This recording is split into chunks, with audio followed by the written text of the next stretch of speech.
Howdy folks, Kirk and Jay here with Kirk Giordano plastering. Today we want to show you how to patch a little plumbing hole. Now the fella here's sink clogged up, so he called a plumber. Plumber came and put a cleanout valve. And you see this pipe here, clean out. So you don't really want to cover those. I only bring that up because the owner said, hey, can you cover this up? I don't want to see it. I said, well, it might look like an eyesore, but you cover that thing up, you're going to have to dig it out again. So why pay the plumber $1,000 or so to do all this, take out the stucco, then pay Jay to come here and put it back together? What you want to do, if you think it's an eyesore, when it's actually, it could be considered that. Take that flower down and put it right over here. But you got to have a clean out valve, guys, for your sink, because if you have a 4-inch pipe and you've got 20, 30 years, that 4-inch pipe now fills with crud, like hair, food, and all of a sudden you can barely stick one finger through that pipe. So a clean out valve is pretty important, guys. And you could always put a plan or something over it. I would do this fella no service by covering this. Have I covered it before? Yep. Somebody was insistent, and even though I said, dude, really don't want to do that, it was like, look, it's my house, would you just do it? So we did it. What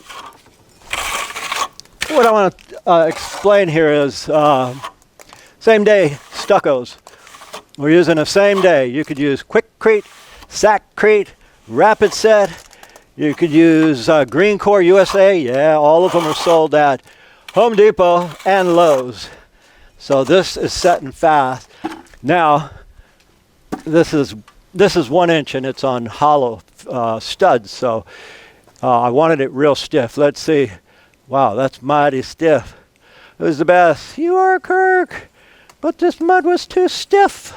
Okay, now we're going to feather this in.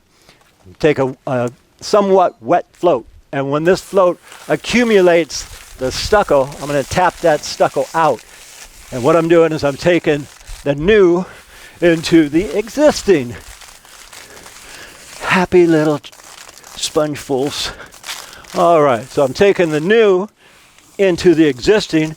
That's why I put a bonding agent over the sides there. That way, when I go to texture this, I can texture a little bit past, and it'll blend in a little bit better. When it's painted, nobody should be able to notice it if it's done right. But naturally we're doing it, so it's going to be done right. All right, so this is basically, you can call it one coat, you can call it two, but we're 1.5 inches to match his 1.5 inches. Again, guys, never cover these clean out valves. They're pretty necessary. And again, if you're using, the older the house, I mean, I have a 110-year-old house. When I open my kitchen pipe, I could barely stick my finger in there. So I'm going to take this guy here, do this. Jay's going to take a second off and bring me some texture mud, and I'll show you how we texture this. And again, Rapid Set, USA, Green Core, Sackcrete, Quickcrete. It's right there. That's all we're using, guys. Anyhow, you want to bring me that other mud, Jay, please? All right, guys. Here's your job.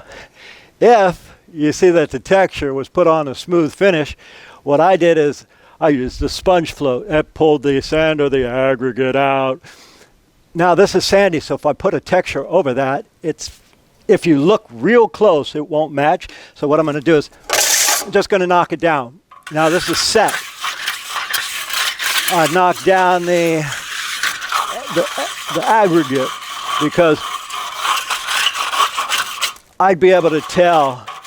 And by the way, I could tell my patch or anybody's patch because I've been doing this forever. But now, you see the base there. The base is smooth and the texture. Can I use the same material, which is, this is either Sackcrete or Quickcrete.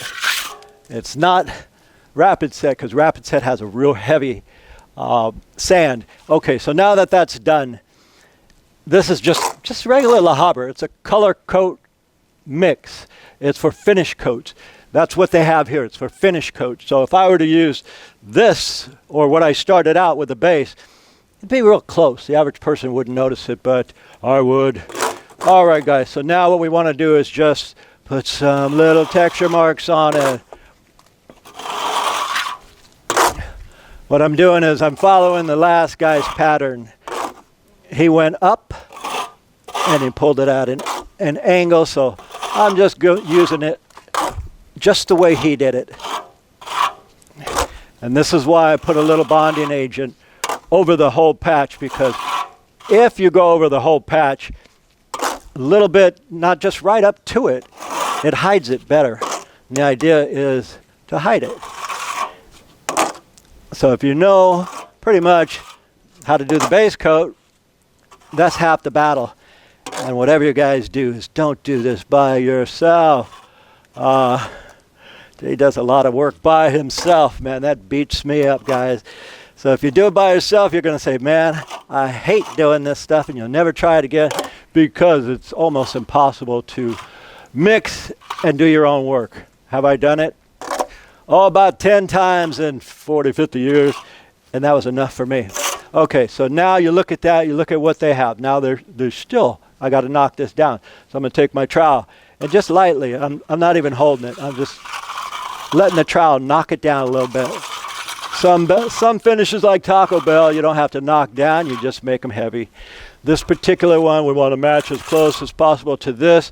And the fellow says, well, how are you going to get that one, man? That's way underneath the pipes. And I thought, man, I got a 20-inch trowel. Trust me, we can get it. So we put it a little bit right on the surface like that. Take it downtown, and then pull it up. Pull it up. Sometimes you got to improvise, guys. Improvise and get that trowel in there. We have every type of trowel known to man on our truck, so it's not a problem for us.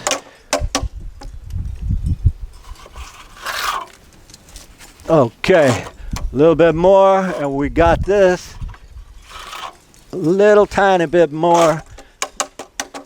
You could use the heel, the toe of your trowel, and whatever it takes to get it in there. Flex it in there and get the job done, guys. Get it done, get it done.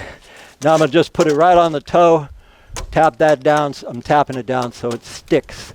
Now, because I'm going to put it sideways, come under here and pull it into the existing. So you put a little tap on, tap, tap, tap, so that way it stays. And then we come and we just pull it. Tap, tap. Okay. Nothing to it, guys, if you know how to do it. It just takes practice. And the most important thing is, guys, don't try to mix and plaster yourself. That is mighty difficult to do, all right, because I've tried it, and all I do is get pissed off and discouraged and say, man, screw that. And I'm a veteran of this stuff. So if you guys try to mix and patch and plaster, you won't like it. So don't do that.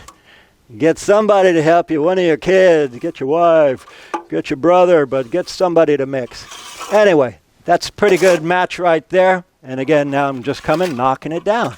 Match this, so when it's painted, they don't see it. My name is Kirk. Jason's on the camera. We thank you guys for watching, and as usual, we'll see you guys on the next one. All right, folks, as always, we want to thank you all for watching. We really appreciate your questions and comments. Please let us know if there's anything you'd like to learn about.